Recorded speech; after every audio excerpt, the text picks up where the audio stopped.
Welcome to Flashback, a podcast by the Okaloosa County Public Information Office. Get ready to dust the nostalgia off your sleeve as we talk with Okaloosa citizens who share with us how things used to be. I'm your host, Nick Tomachek. It's time to step into your imaginary DeLorean, tap your flux capacitor, and flash back. Hello everyone, and welcome back to another episode of Flashback. I'm honest enough with myself to say that I sometimes struggle with change. You might feel the same, and if you don't, look back to all those times that things have changed, and then see how people reacted to it.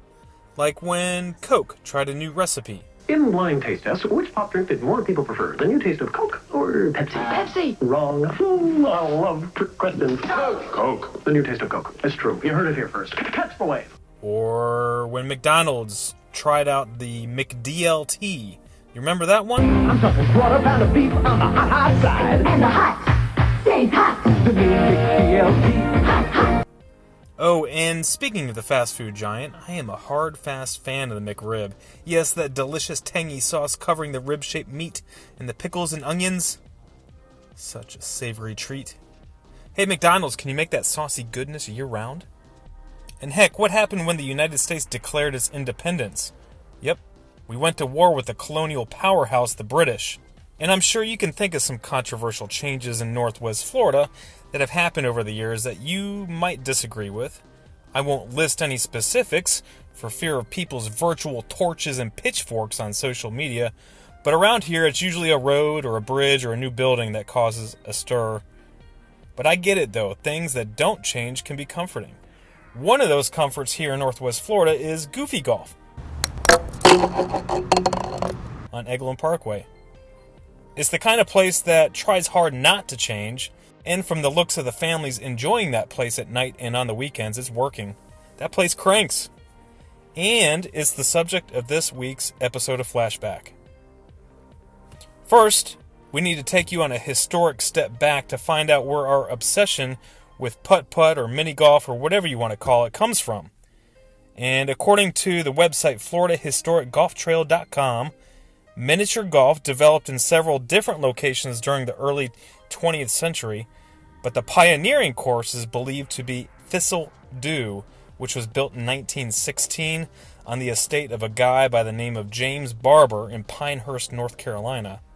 And did you know that miniature golf courses were one of the first sports to have lighting for night play?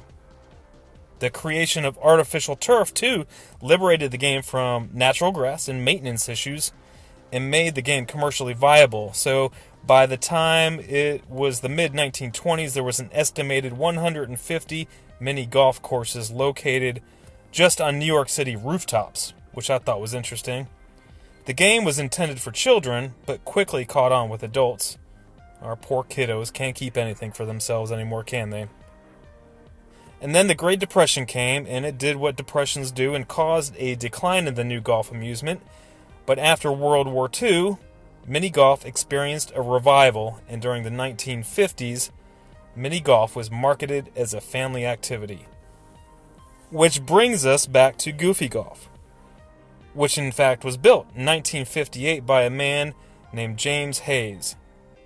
I came to learn about the Hayes family from the current Shalimar mayor, Mark Franks. Mayor Franks helped me set up some interviews with his mom and aunt, who are the granddaughters of Mr. Hayes, to talk about the early days of Goofy Golf. I don't know. He was just a great man, and that was his dream to build this, and he succeeded, and now it's a landmark. This is Wanda Munn. She's one of James Hayes' granddaughters. I'm Sandy Franks, and I'm also his granddaughter. He's my grandfather. And like she said, he is an amazing entrepreneur and amazing man. They owned a carnival before that, and then he came here to build Goofy Golf. And I know he did go to like Pensacola or Panama City, different places to research where other similar properties were to develop the animals and stuff. You know, he was hands-on in everything. Mm-hmm. He just created it all. He had 2 of his kiddie rides from the carnival on site, and built the arcade, for the pinball machines. It was just a really neat place. And then eventually he added the go-karts where Hodges Lumber is now. And that's something we had a good time on, riding the go-kart tracks. But he hand-built everything with his son, Buddy Hayes. And, Buddy was a disabled as far as mentally disabled, but smart as a whip. And they built, and worked together. We have pictures of them, laying concrete or doing all that stuff. So it was quite an endeavor, I think, for him to take on. And to be so valid this long means a lot to me, Yeah, and people that would come to visit from all over to vacation down here would return every year. And some famous people too, and I'm trying to remember, but I believe it was Bart Starr. Who was it that played for Green Bay Packers? I believe it was Bart Starr. But anyway, he would come and visit with them every year and just had people return. Looked forward to it. What do you all think keeps people coming back? The price, probably. That's a lot of it, because the price never really went way high like others did. But I don't know, it just became like, we were here last summer, we got to take our kids again this summer. And just a tradition thing, I think, for people to do. One of my fondest memories was I helped serve the slushies. Yes. And then I forget what year it is that he decided to build Jen Jill's gift shop over on the island. And so when he decided to do that, our family took over the golf course. And we lived there. And we lived there in the trailer in the back, and we ran the golf course. So we worked there many, many, many days. Well, I was in high school. This is Sandy Franks again, talking about how she met her husband while working at Goofy Golf with her grandfather. First thing I did when I got off of work at 9 was go straight to my grandfather's, because I loved to sit in the clubhouse and be with him. This military young man, I guess, kept playing and noticing me sitting up in that clubhouse. And eventually he got brave enough to ask me out, and eventually became his dad. Emotions to her son, Mark Franks, whose house we were at, sitting around the kitchen table while we were having this chat. So we were originally met there, which was really neat, Had a Kawasaki, and he bought a car just so he could date me. What do you think there was some Goofy Golf magic that attracted you to him? Oh yeah, I am positive of that.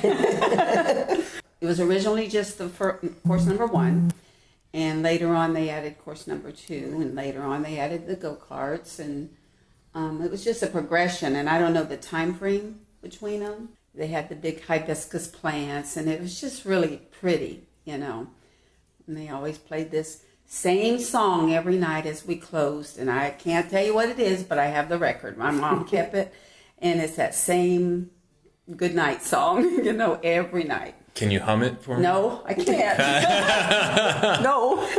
That was his album he played every night. Every night while you guys were like cleaning up and stuff? Or yeah, okay. Yep, I emptied the trash cans a lot. I'm sure you did too. Swept the carpets, and during the summer was the busiest time because we get school buses in full of kids for the summer, whatever it was called. And a lot of churches would come and bring their youth groups, and it stayed really busy. What kind of trash do you remember getting dirty from? I'm sure it was the slushy cups. Yeah, of course. And the candy wrappers, people back then were different. It wasn't trashed. Yeah. We had our little cans at every thing, and we just empty them at the end of the night while we listened to the song. And it was a charmed life as a child, that was my claim to fame when I go to school. Where do you live? Oh, I live at Goofy Golf. Come see me. It was different. It was different. Did you all play? All the time. Yes. Don't play me because I'll whip you. You said there was a pinball arcade? Is that? Yeah, the building's still there. Okay. And, but yes, they drew a lot of the high school kids there, to play pinball. And our favorite pastime was when people left, we go in and check all the coin slots because people forget to get their money. But we had a jukebox in there and pinball machines. What do you guys remember about old Hammy? Hammy was the dinosaur that was out in front of Goofy Golf for years until it fell over and was damaged after a semi-truck drove by it in 2003.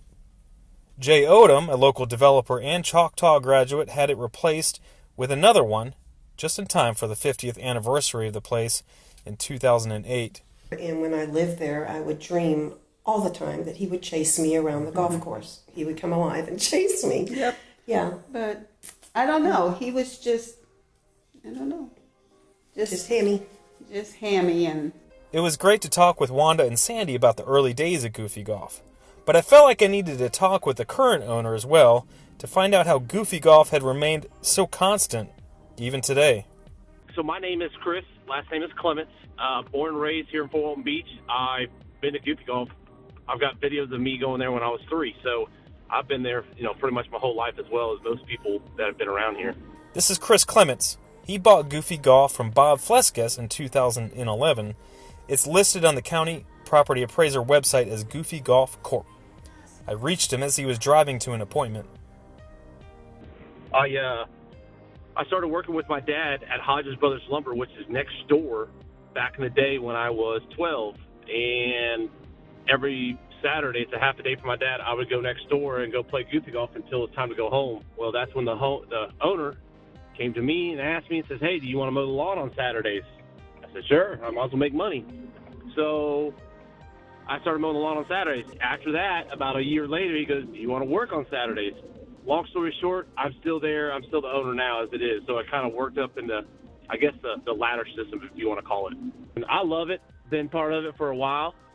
Well, so I had a verbal agreement with Bob or Robert Fleskes. And because his whole thing was, everybody, and look, I have it 5 times a year. People come to me at least 5 times a year, can I buy it? So he had the same thing. Everybody came to him every year. And he could have sold it for whatever to whoever. He didn't care about the money. He only cared about what was going to happen with it once they took over. Because, everybody says, "Oh, I'll keep it the same." And then day 2, they go mow it down. And that's what he didn't want. So I gave him my honor. I said, "Look, I promise you, however long I have it, I won't do anything with it. I'll do the upkeep. I'll do everything to try to keep it original and normal. Other than that, I won't do anything else to the place because I'd rather have it try to stay the same so people can still see the same things that they saw 50 years ago." Yeah. So I guess as a young boy and now getting older and a older man, I guess, what does that mean to you? Knowing that. Well, what it means to me is because it means a lot to me because, look, I'm born and raised here in Fort Walton Beach, so it's rare to find a native Fort Walton Beach guy and to take over or buy a business that's been here longer than I have, and it's pretty much the only thing left for history-wise for most people that were in this area back in the 50s, 60s, 70s, and 80s. Yeah. Because everything else has been taken down or torn down or whatever's happened to it is gone. So, it means a lot to me because, like I said, I have an agreement with Robert. I promised I would never do anything with it. I would keep it the same. And that's why we keep our prices low. Look, it's not about the money for me either. It's more or less I want to have enjoyment for families and friends that can come out and be able to afford it. You can go on your couch and find $1.50 and go play. So it's not about the money. We're not doing the $10 a round and trying to make a bunch of money. That's not what we're about. You may have noticed that I jumped from the late 1950s to 2011, but I wanted to end today's episode with the longest-running owner of Goofy Golf, Robert Fleskes.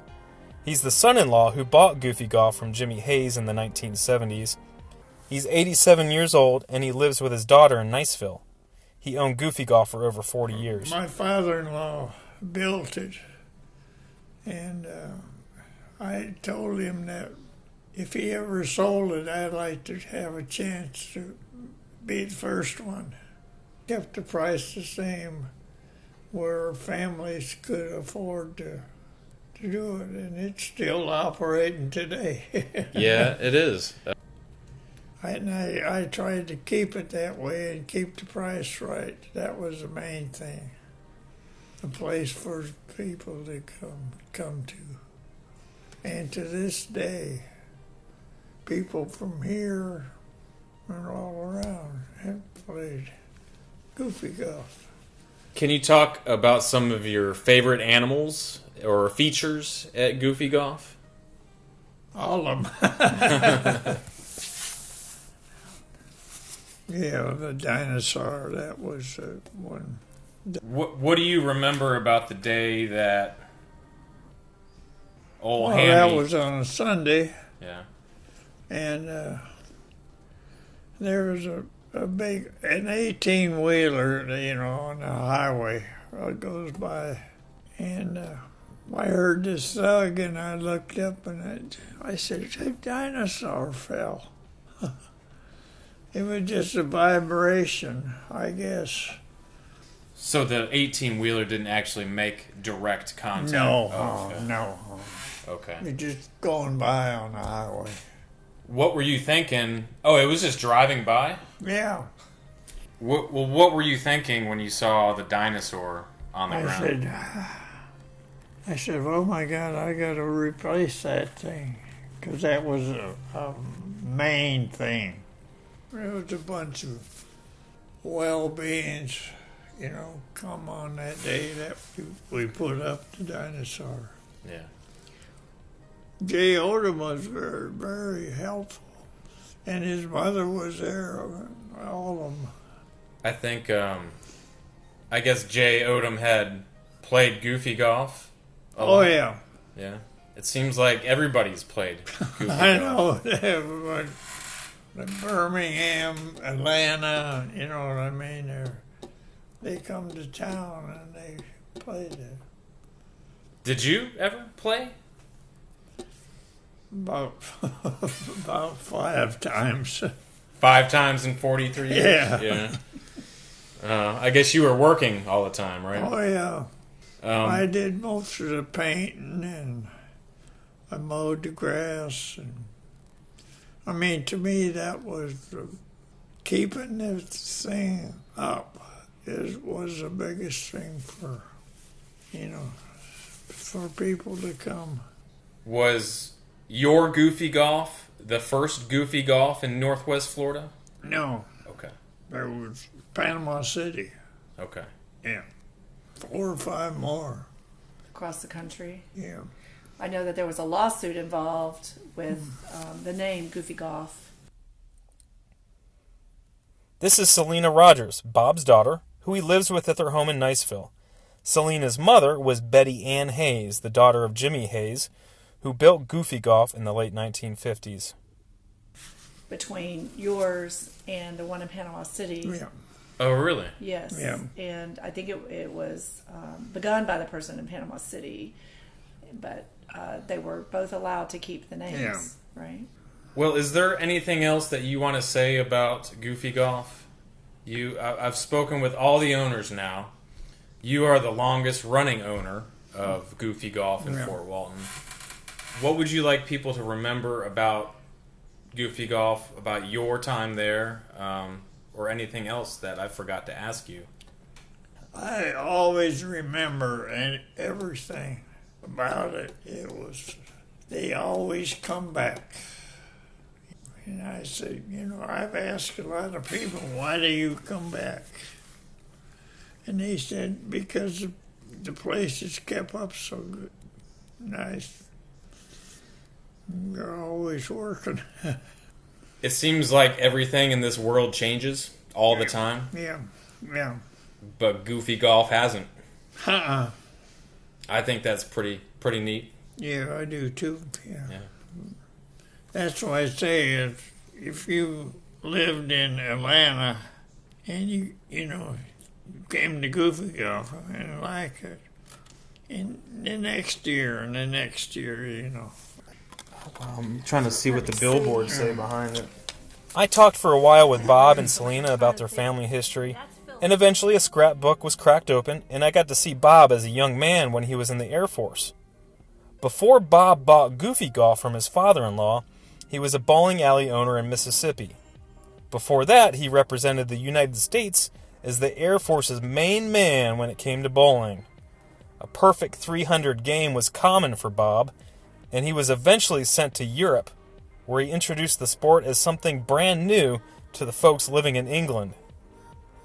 He was so good, in fact, that he was invited to stay in Europe and share his talents as a full-time career. But Bob chose to come home to the States, and after ending the lease with the bowling alley in Mississippi, he started running his next passion, Goofy Golf. Anyway, I did just like everybody. They had a certain thing that they liked about a business that makes them keep coming back. And the only thing I could think of was that I keep it up and keep the price low where people come back. Now, there's people that it didn't matter to me. As long as I kept it up, I was proud of it. That was a big thing. I was proud of it. And it's every time I can talk to all the people around here, and they always go to Goofy Golf, bring the kids. And I hope and pray that, they keep it up yet. Because it's long standing. I was eavesdropping on the whole thing when y'all were talking. And This is Walt Rogers, Selena's husband, who is in the next room listening to our conversation. it's funny how you think about things when you hear somebody talk about it. But you know what I came away with? One word and 43 years of consistency. That's what I came away with listening to y'all. Yeah. His 43 years were just consistent. Yeah. He wanted it to be the same. He wanted people to know that when they came, it's kind of like Walt Disney World. When you go there, you kind of know what to expect. It was truly an honor to speak with Bob and his family about his role in Goofy Golf and what it meant to him. I came to find out that, as meticulous as he was at keeping up Goofy Golf for all those years, that kind of carried over into his retirement life at Selena's house. Walt and Selena tell me that he still will mow the lawn at their place in Niceville every single day on his riding lawnmower. When I arrived at their house, the lawnmower was parked right up in front, just like a regular vehicle. I came to learn a lot more about Goofy Golf than I thought I would ever know.